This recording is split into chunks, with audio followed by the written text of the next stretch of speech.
Have you ever wondered how to make enamel pins? I did too, so I ordered some. So here we have our design sheet. It's going to contain all of the information that we are going to send to the manufacturer. We have the full design and the size. I've heard anything over 2 inches has additional costs, so I kept mine at 2.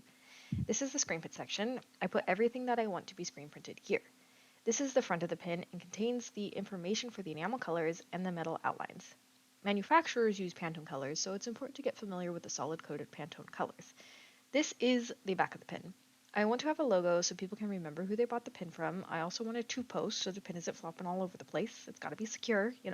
I didn't originally have this section, but I decided to include it after there was some confusion talking with the manufacturer. They chose my Pantone colors and what parts of the screen print would be which, and I wasn't happy with what they chose.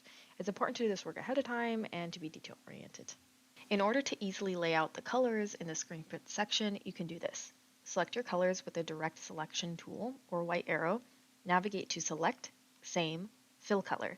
This will select everything in your documents of the same color. You'll want to shift click on anything you don't want in your selection, otherwise you can move things you didn't intend to move. Pantone sets the standards for colors, so when you say I want Pantone color 163C, everyone knows the exact color you're talking about, so it's very important to be familiar with the system. Luckily, Illustrator works with Pantone. You can add it as a plugin through the Creative Cloud app. It will then be under Windows, Extensions, Pantone Connect. This window will pop up, and to be honest, it's a bit slow and buggy, but very necessary. Here you can scroll through the different Pantone libraries and search for your colors. You can add them to your palette and download them like I showed in my design document. You can't really use a lot of the features with the free version, and clicking on the colors brings you to their purchase page, and it's just a mess. Sampling colors is locked behind a paywall, so I found another method to quickly get those colors. To quickly get the colors, you can search Pantone Color Finder and go to PrintKick. You can choose the file, and then you can upload it. Then you can click on any color in your image. A scroll bar will pop up of all the suggested colors for the one you selected, plus the hex, RGB, and CMYK information of that color. Click More to see even more colors. For this water background, I chose 571C. This wasn't the exact match, but you really just have to choose what's the closest to your color and what works with other Pantone colors. It's possible that your first choices aren't going to work, and you need to adjust them. Let's select a few other colors and see what else we get out of this picker. Some colors have more or less options, and some don't have a good match either. This is where your artistic eye comes in.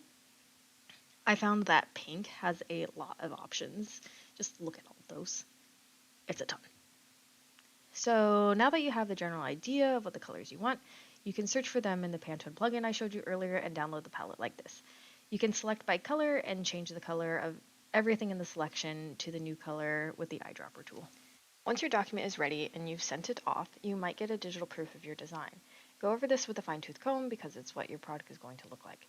In my proof, I noticed a few issues, but nothing major. I noticed that in their rendering that one of my screen print colors wasn't showing up.